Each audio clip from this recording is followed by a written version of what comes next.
Esse projeto do desenho tem previsão para alguma data? Já quer spoiler, já quer prazo, já quer data. Quero... Então. Vai perguntar se tem roteirista. Não, mas já tem previsão? Então, a gente fez um cronograma e a ideia... A gente vai conseguir ter um piloto em novembro. Vai ser um episódio de 2 minutos, que vai ser para mostrar qual é a ideia e aí conseguir captar patrocinadores e tal. Vai ser um piloto em novembro, porque ele vai animar tudo sozinho, né? É uma trampeira isso, né? É, muitos. Não, tipo, animação é 20 foda. desenhos por segundo, é uma coisa de louco, né? Nossa. Mas hoje, pelo menos, não é manual, né? Tem os programas e são ciclos, né? São 2 minutos, mas de ciclos. Então, na verdade, de segundos meus animados, tem coisa de 20 segundos animados. Mas ele vai fazer tudo sozinho. Então, até novembro a gente vai ter o piloto. Só nós dois Qualquer trabalhando. coisa faz revistinha da... Já faz um gibizinho. Faz um gibizinho. Isso aqui tá sendo um brainstorming, né? Isso aqui... As grandes ideias já saíram daqui. Nenhuma prosperou, mas ideias grandes já saíram várias. Vai ser a primeira, então. Não, mas é aquilo que a gente fala, é o ovo de Colombo. A praça é o ovo de Colombo. Você consegue fazer 1000 coisas em cima desse mesmo formato. Exato. Que, aliás, foi o que o Zorra tentou procurar e quando acharam ali no metrô. Uhum. Foi a coisa mais parecida com praça que eles fizeram, de cenário único e tal. A diferença ali do metrô é que não tinha o host, né? Alguém que recebia ali. Mas era a procura deles eterna, sempre foi essa, de um cenário único, que barateia bastante. Muito. Essa é a grande genialidade. E você dirigiu a pracinha. Você já tinha dirigido audiovisual antes? Não sei se você já perguntou. Se eu fizer perguntas repetidas, vocês... Não fiz essa, não. Boa pergunta. Essa foi uma muito Não, nunca. Nunca tinha dirigido audiovisual, mas eu estudei aquela coisa toda, né? Eu acho que eu me preparei muito mais do que se eu não fosse neta do meu avô. Eu teria estudado um pouco menos, assim, porque eu acho que eu tento provar o meu lugar, sabe? Sim. Eu sou mulher, eu sou neta, eu sou nova. Se eu fosse só desses 3, já seria motivo suficiente para uma pequena síndrome do impostor, né? Alguém olhar para mim e falar, ela tá lá porque é neta. Não, ela tá lá porque... Nossa, mas ela é mulher nova e neta. Ela com certeza não sabe o que tá fazendo. Juntou tudo, né? Né? O combo do preconceito. Então eu me certifiquei de que eu tava muito preparada. Mas como experiência de direção audiovisual foi a primeira. E quando você gravava a praça, né? Você ia praticamente toda semana editar com seu avô, né? Isso também deve ter te dado uma experiência muito bacana. Eu ia toda semana. Eu sou redatora também. Eu consegui passar por todas as etapas, sabe, de uma produção audiovisual durante todo o tempo que eu fiquei lá trabalhando com meu avô. Então, concepção do personagem, concepção do quadro, criação, composição física do personagem. Então, como é que esse personagem fala, quem é ele, qual é a história dele, roteiro e depois gravação. Você acompanhava seu depois pai edição. na direção? Uma coisa assim? Bastante. Você ficava de olho na... Sim, ficava escutando, né, o que falavam, botava aquele fone, só falam besteira, ninguém fala nada que presta. Ninguém fala nada que presta. Mas é bom para desmistificar, né, você entender. Porque, assim, a praça como audiovisual, em termos de direção, é uma direção fácil. Sim. Né? Porque você tem ali um ângulo, praticamente. Você tem um cenário que você pega 3 câmeras e vai.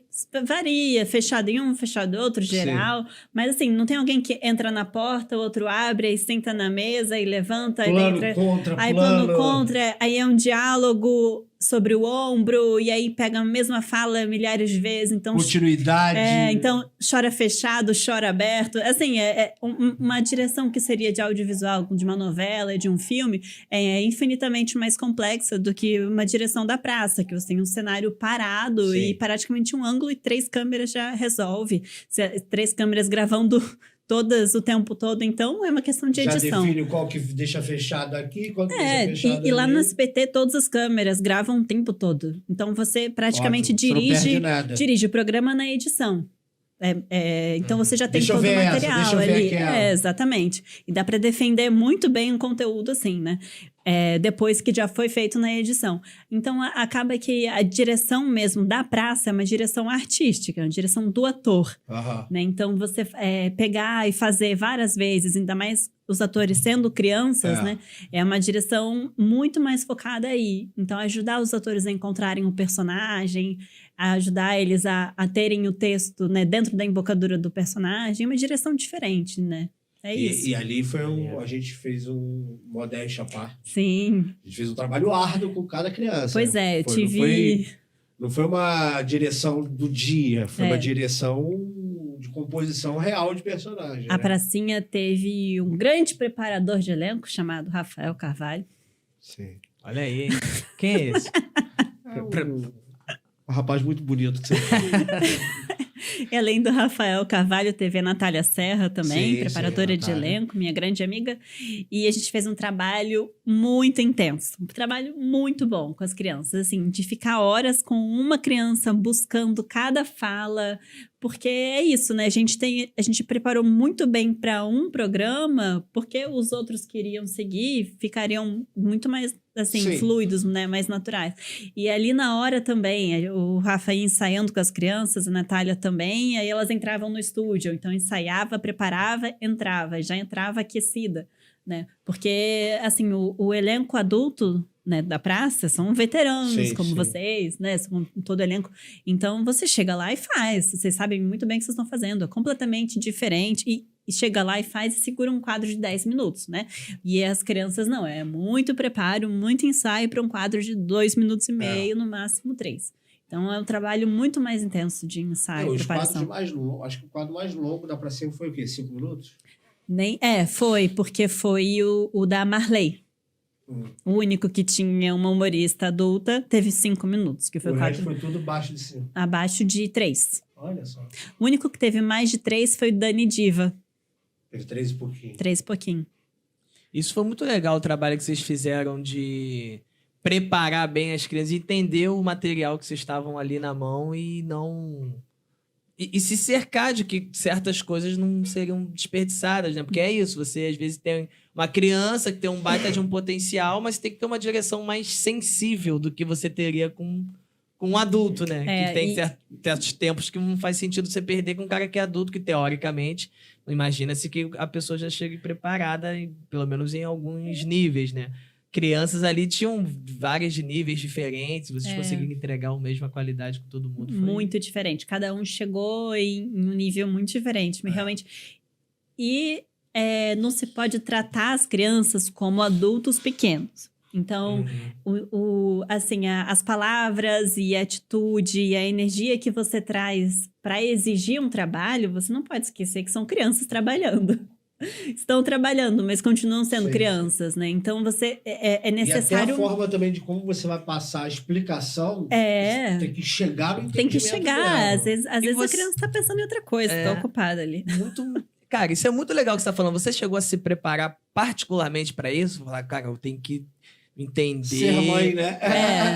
Ou pior que a sim, maternidade já trouxe? Não, eu nesses 2 anos de maternidade com pandemia, eu realmente me aprofundei ao assunto da psicologia infantil e eu entendi o quanto as crianças são mal compreendidas no mundo, sabe?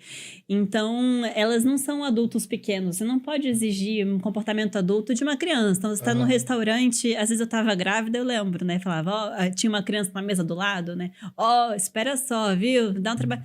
Mas, gente, é óbvio. Você quer um adulto, arruma um amigo. Um filho, vai subir na mesa, vai jogar coisa no chão. É uma criança, sabe? Então, e aí, assim, fui entendendo como é que funciona isso, né? Como as crianças são tratadas no mundo, a infância é respeitada. É uma etapa de desenvolvimento importante demais na vida da pessoa. Então, se eu tivesse ali um momento, lapso, que eu perdesse a paciência, poderia marcar a vida daquela criança pro resto da vida dela, sabe? Tudo Traumatizar. tudo aumenta, tudo tem um potencial enorme. Então, eu posso ou deixar uma marca muito boa, ou eu posso deixar uma marca muito ruim. É esse nível de sensibilidade que você tem que ter. E eu tentei ter essa sabedoria de respeitar que é um momento de desenvolvimento único na vida. São aqueles 10 anos que nunca mais vão se repetir e vão ficar, vão marcar, né? O que vai acontecer ali vai marcar. Então, saber disso, que acima de tudo, a última coisa que eu queria é ter alguma criança magoada pelo processo. E olha que eu fiz testes, e é muito difícil você dizer uma criança que ela não passou no teste, que ela passou no teste. É muito complicado, assim. Mas e para as mães também, o que foi uma coisa curiosa, né? Eu me tornei mãe, e aí fui dirigir crianças. E aí o que eu escutei de todo mundo que já trabalhou com criança gente, criança é fácil, o problema são as mães. Isso me incomodou desde o primeiro segundo que eu escutei, porque eu sou mãe, né? E aí eu... Mas vi que era verdade. Pelo contrário. Eu resolvi fazer uma coisa que ninguém faz, que é respeitar a mãe. Juro pra você. Falando sério. Isso é importante. Porque geralmente um mandamento. Fulano, isso, né? vem. Exatamente. Respeite as mães. Porque é o seu coração. Se eu entregar meu filho pra você, é como se eu estivesse arrancando meu coração desse na sua mão. Sim. Aí você fecha uma porta e fala, já vem. Tchau, é lógico. Não, como é que estão tratando meu filho desse estúdio? Então, eu não tinha nada a tratar com as crianças que a mãe não pudesse estar presente. Sim. Então, eu chamei as mães, desde o momento no teste, assiste o ensaio se você quiser, se seu filho quiser, e você está convidado. As mães ficaram na plateia na gravação. Né? E elas me falaram, Dalila, a fulana trabalha com publicidade há 3 anos. Você foi a primeira diretora que me chamou para entrar no set. Eu sempre fiquei com o coração apertado lá de fora. Então, você deixa essa mulher com o coração apertado. Sim. Você não fala para ela o que vai acontecer com a filha. Você só reclama. É claro que ela vai ficar aflita, né? Porque as crianças estavam indo lá falando, ai, mãe, eu tô tão feliz, vou realizar um sonho. Teve a Gabi... A mãe dela mandou uma mensagem às 10h30 da noite no SBT. Dalila, não quer ir embora. Ela correndo pelo corredor. Então, imagina a criança tão feliz. A cabeça da mãe tá... É bom tratarem ela bem, sabe? É bom não acabarem com esse dia dela, que ela tá tão feliz para começar, né? Então, assim, eu entendo a cabeça da mãe, eu entendo a mãe. Eu sou a mãe, né, também. Então, eu fiz questão de trazer a mãe para o processo. Convidar ela, né? A criança é uma extensão ainda, né? Então, e aí eu não tive nenhum problema com as mães. Até começar a divulgação no Instagram da Pracinha. Que eu percebi que, além de não ter problema com as mães são poderosas aliadas. Ah, sim. Porque a divulgação que elas fazem é incansável. Potencializa o negócio ao máximo. Então eu percebi que eu tinha ali 43 crianças no elenco, eu tinha 43 funcionárias de divulgação trabalhando 24 horas não remuneradas. E se você colocar o pai, a avó, esse número triplica. Não, mas as mães, elas me mandavam, assim, de madrugada. Dalila, desculpa a hora, é que eu acabei de mandar pro jornal aqui dessa cidade interior de São Paulo, eles vão amanhã colocar a matéria da Pracinha. Sabe? Então eu comecei a ver, assim, uma resposta. Falei, gente, me falavam que era um problema as mães. Além de não ser um problema, elas são soluções, elas são incríveis, sabe? Então, eu gostei muito de virar essa chave, assim, desmistificar essa parte. Cara, as mães são aliadas. Isso aí que você tá falando é diretamente ligado ao que você falou antes de... quando eu cheguei era nova, não sei quem, não sei o que. Ou seja, é uma pessoa diferente num lugar de comando. De repente, por que não tinha ou não se tem normalmente essa sensibilidade com as mães? Porque não tem uma mãe lá. Exato, exatamente. Enfim, e se tivesse mais, isso seria talvez desmistificado mais rápido, né? Você vê quando se fala de pluralidade, impostos e tal... Muita gente entende como besteira, mas um exemplo desse é muito poderoso, né? Esse teu relato aí, porque você está falando que o que um mercado enxerga como um problema, você enxergou como solução. Ou como um benefício, muito pelo contrário. Mas o porquê que você transformou aquilo no... Não, sempre foi. Foi uma sensibilidade diferente que você tinha e por sorte ou por... enfim, contextos todos, competências, tudo misturado. Você estava ali naquele momento e você conseguiu conduzir dessa maneira. Ai, obrigada, Jefinho. Eu me sinto muito feliz porque eu vejo dessa forma também. É sobre a tal da representatividade, né? Eu tô lá num lugar e eu sou mãe, então eu vou enxergar o lugar das mães, claro, né? E em outros lugares, outras pessoas que ocupam, né, lugares diferentes na sociedade também vão enxergar com aqueles olhos. Então é muito importante a pluralidade. E até hoje eu virei amiga das mães, sabe? Não, e o importante é que não é, eu sou mãe, então rola uma passação de pano porque sou mãe. Não, o fato de você ser mãe, você entendeu como se comunicar, você entendeu a dor daquelas pessoas e entendeu como lidar. Se Não é que coloca no você... lugar, né? não, é porque então... É porque ela é mãe, aí ela atura as mães. Não, tipo, é uma questão de você... as aflições, eu não sei o que. Você entendeu que tinha algo descompassado ali. Você falou, claro que as mães vão ser um problema. Olha como elas estão sendo tratadas. Olha como que se joga esse jogo. E né? pra mim, gritou, foi uma coisa tão óbvia, assim, sabe? Eu não precisei sentar e refletir. Falei, gente, que estão fechando a porta na cara dessas mães e a criança tá chorando? Sabe? É muito difícil isso pra uma mãe. É uma dor, assim. Você colocou seu filho lá, a culpa é sua. Afinal, se um diretor trata mal o seu filho, você é que levou seu filho pra esse estúdio, sabe? Então, é muito difícil, realmente, esse papel da mãe. E ela vai carregar essa culpa, né? Sim. Aí ela vai ficar louca, que fala, as mães é tudo louca. Adoro falar isso. Mas a gente brinca, mas no fundo você tem razão, tem que ser, porque também aí a gente ouve relatos também pesadíssimos nesse meio. Sim. A mãe tem que ser chata pra caralho, ela lógico. esperta pra caralho. Porque tem muita gente que se aproveita realmente. Tudo mais. Então, os pais têm que ser mais do que zelosos nesse sentido. Porque as pessoas esquecem que crianças são crianças. É esse Sim. exemplo do restaurante, né? Então, por exemplo, ao invés de pedir para o menino humoristinha de 10 anos falar, você pode fazer essa fala com uma energia mais nome da energia que dão no teatro. Aí, em vez de falar isso, eu falo assim, olha, você fez 3, você consegue fazer 8? Sabe? Vamos gritar em 3. Agora vamos gritar em 8. Ele grita mais forte. Então, assim, ele entende que é mais forte, sabe? Pula de um jeito. Aí fala, bom, esse jeito que você pulou foi o 5. Agora que você pule 10. Aí ele pula muito mais alto, né? Enfim, encontrar as linguagens mais lúdicas que vão fazer mais sentido para a criança, né? Isso é um trabalho muito específico, trabalhar com crianças. Sim. Sem esquecer que estão na infância. Que tem esse entendimento.